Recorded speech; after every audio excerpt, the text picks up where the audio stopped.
faire connaissance en fait avec vous, votre ville, et puis récemment vous avez, enfin, on parle que de ça dans la région puisqu'il s'agit de la boiserie de Mazan. Alors on est dans une salle magnifique qui sent bon, une salle polyvalente. Pouvez-vous nous décrire cette salle? Merci tout d'abord avec tous les qualificatifs que vous apposez à cette salle, ça me fait bien plaisir. Il faut savoir que c'est une salle qui était attendue à Mazan depuis plus d'un demi-siècle. On était certainement la ville du Vaucluse, de l'importance que l'on a avec 6000 habitants, qui ne possédait pas de salle polyvalente, pas de salle des fêtes, si bien que des manifestations, même avec des associations mazanaises, étaient obligées de se dérouler ailleurs. Alors nous avons voulu une salle qui soit à la hauteur des espérances. Et on a voulu également qu'elle soit polyvalente, c'est-à-dire polyvalente aussi bien au niveau spatial, que ce soit une salle que l'on puisse utiliser sous diverses formes, mais également polyvalente dans mon esprit, ça signifiait également que l'on pouvait faire des manifestations lyriques, c'est-à-dire que l'acoustique soit portée à un très haut niveau afin de pouvoir présenter des spectacles lyriques de haut niveau, comme des opéras, des concerts lyriques, et satisfaire également des manifestations familiales. Voilà. Donc polyvalente voulait dire ça pour moi. Une modularité spatiale et également une grande possibilité au niveau de l'acoustique. Alors vous avez mis la barre très haute, si je peux me permettre de parler comme ça, pour avoir une salle effectivement de éco-qualité, pour accueillir des artistes prestigieux et avec une notoriété nationale, voire internationale. Nous allons accueillir bientôt deux danseuses de la danse moderne qui avaient évolué lors de l'inauguration de cette salle. Il y aura un spectacle, elles avaient eu énormément de succès. Par conséquent, on va les voir de nouveau à Mazan très prochainement. Ensuite, il y a dans le courant du mois de mai un spectacle qui est ouvert aux jeunes avec un prix très attractif. On le met à 5 euros parce qu'on souhaite toucher une population aussi bien jeune que de personnes plus âgées, disons adultes. Et dans le courant de l'été, dans le courant du mois de juillet, de mémoire c'est le 19, nous recevrons Julie Furch, qui est une étoile montante de l'opéra lyrique, avec tout l'orchestre de l'Opéra d'Avignon. Donc voilà. Alors ça c'est pour cette année, et à long terme, comment avez-vous envisagé de pouvoir faire vivre cette salle polyvalente? Si vous voulez, la difficulté, ce n'est pas tellement de la faire vivre, parce que le nombre de demandes que nous avons dépasse même les possibilités au niveau des dates pour les fournir. Mais donc le problème n'est pas comment la faire vivre, il y aura un tri à faire là-dedans. Et le tri se fera en fonction de la qualité des spectacles, évidemment. Il y aura une priorité pour les associations locales. Nous avons à Mazan, par exemple, les gens d'Oubresse, qui font des spectacles en provençal. Habituellement, ils jouaient dans les villages autour, parce qu'à Mazan, il n'y avait pas de salle. Dernièrement, ils ont fait une représentation ici. Ils espéraient avoir une centaine de personnes. Ailleurs, ça tournait dans les 50-60. Et il y a eu 400 personnes présentes. Donc c'est quelque chose que l'on va encore manifester. Et j'espère, je pense que le fait d'avoir mis un outil à la disposition de la culture va multiplier le nombre d'initiatives personnelles, aussi bien des associations que de nouvelles structures, associations qui vont se créer pour pouvoir bénéficier et profiter de cet outil qui est mis à leur disposition et qui est remarquable, comme on l'a dit.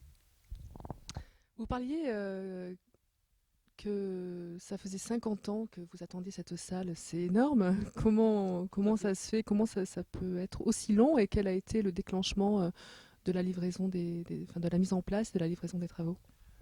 Alors oui, 50 ans, et c'est vraiment précis 50 ans, parce que j'ai été nommé enseignant à Mazan en 1965.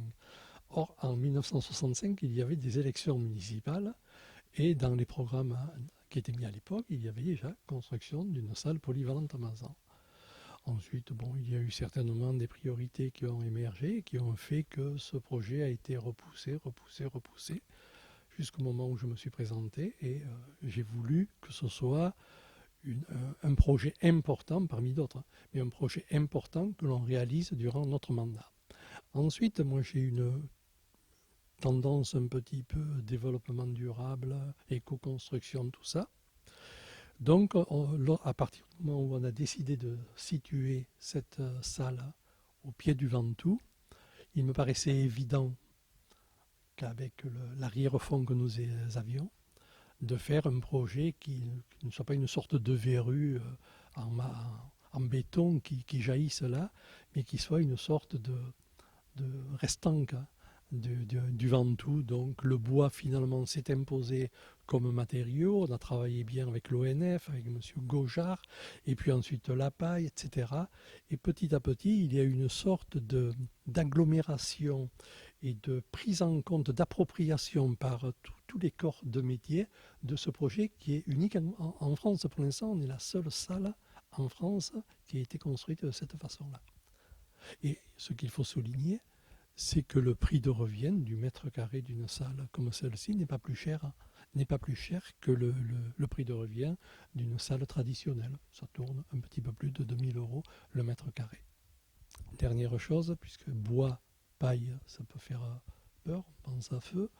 Au contraire, c'est un bâtiment qui est particulièrement adapté contre le feu, la paille l'étouffe, et le fait qu'il n'y ait pas d'armature métallique, pas de béton, au contraire, rien ne risque de s'effondrer. Quant à la durabilité, on m'a donné pour le bois une fourchette de 3 à 5 siècles, ça m'a paru suffisant. Voilà. La salle se trouve, comme vous dites, au pied du Ventoux. Effectivement, ça fait un accord de lumière indissociable, puisque effectivement le bois lumine par rapport à... Aujourd'hui, on le voit, en plus, on a de la neige sur le mont Ventoux et ça fait un reflet très, très lumineux. Vous parliez de projets, donc la boiserie faisait partie d'un de vos projets. Quels sont les autres projets que vous avez l'intention de concrétiser ? Il y en a un qui est déjà pratiquement terminé, c'est l'assainissement des garrigues. Parce que nous avons un village de 6000 habitants, c'est d'ailleurs une petite ville et plus un village, mais qui s'est construit de façon particulièrement gênante. C'est-à-dire que nous avons un quartier, le quartier des Garrigues, qui se situe environ à 3-4 km du cœur du village ancien et qui a une superficie peut-être plus importante que le cœur du village et une population bientôt égale. Donc nous avons un déséquilibre là-dedans. Ça, c'est quelque chose qui est assez gênant à gérer. Il y a un autre quartier qui est vraiment en limite de Carpentras aussi. Donc Mazan, c'est pas un village facile. Et comment faire progresser ce village de façon à essayer d'intégrer ces quartiers éloignés au cœur du village, qui est effectivement la richesse du village au point de vue du patrimoine, au point de vue des commerces, au point de vue des écoles, etc. C'est là, il ne faut pas que ces quartiers soient abandonnés. Alors, une des réalisations que nous avons faites, c'était pour le quartier des Garrigues, qui compte environ 2500 habitants. C'est pratiquement un petit village. Et il n'avait pas d'assainissement.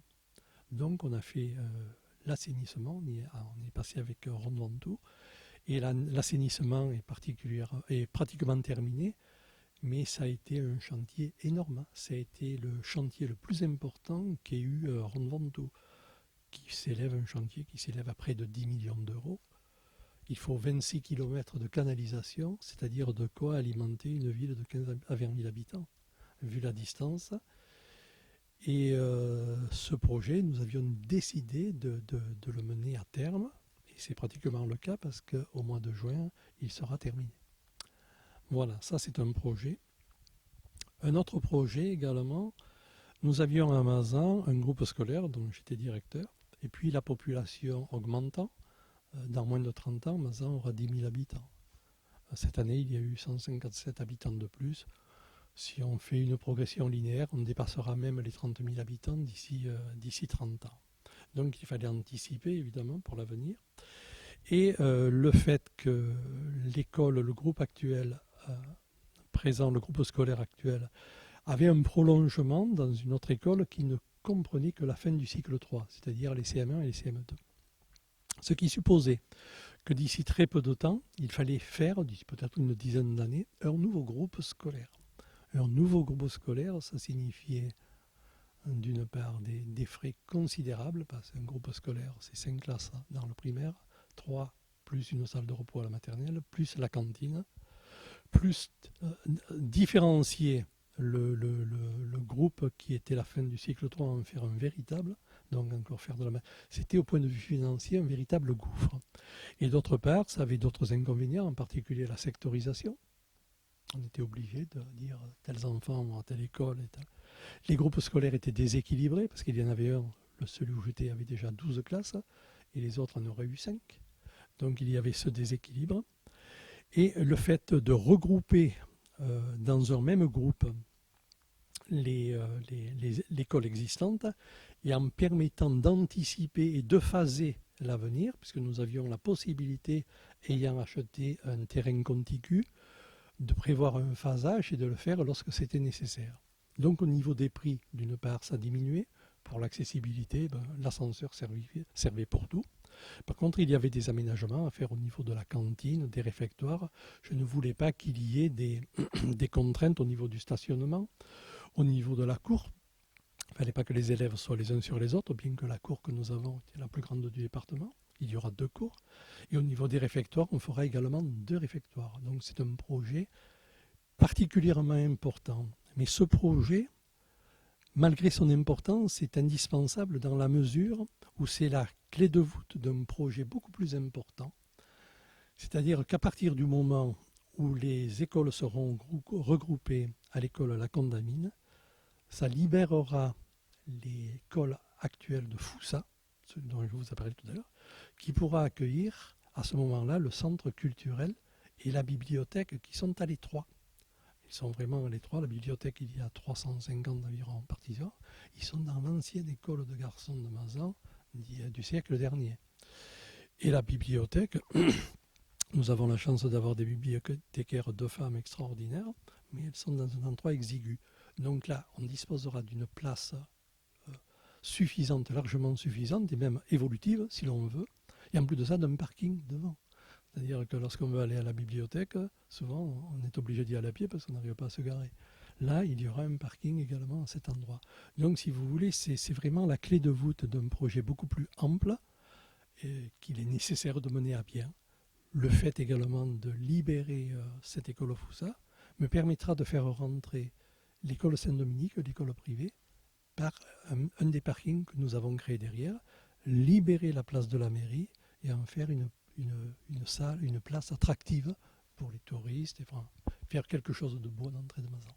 Lors des grands projets pour accueillir l'augmentation des habitants qui viennent s'installer à Mazan, Mazan c'est une ville de 6 000 habitants. Quelles sont les festivités que l'on peut retrouver tout au long de l'année? Donc là, on va arriver en période estivale. Qu'est-ce qui peut attirer des personnes de venir s'installer à Mazan? Non, Mazan a une vie associative particulièrement riche. Que ce soit au niveau du sport, nous avons à Mazan, sur 6 000 habitants, il y a 1300 licenciés en sport. Nous avons un club de boxe formidable, nous avons un champion du monde de boxe, champion d'Europe, etc. Nous avons un club de hand que j'ai créé en 70 lorsque j'étais jeune et qui est en train d'évoluer de façon magnifique puisque l'an prochain ils accéderont certainement à la N3, la Nationale 3. Il y a du tennis, il y a du judo. Les activités sportives sont florissantes sur Mazan. Les activités culturelles, je vous en ai parlé, elles vont grâce à cet outil pouvoir se développer. Mais il y a également déjà beaucoup de manifestations qui se font à Mazan, ne serait-ce que la fête votive, ça c'était quelque chose qui se faisait de façon régulière, mais qui a pris une ampleur considérable avec la nouvelle équipe dynamique qui est en place. Il y a la fête de la musique, il y a diverses manifestations qui vont se produire ici, mais des manifestations également de villages voisins, parce que cette salle que nous avons faite ici dépasse le cadre communal. Si vous voulez, c'est une salle qui aide également les communes de proximité à venir chez nous. Ce n'est pas une salle qui dépend de la COV et de la communauté d'agglomération, mais elle a une valeur supracommunale, si vous voulez. Voilà. Merci, monsieur le maire. C'est moi qui vous remercie. Merci beaucoup.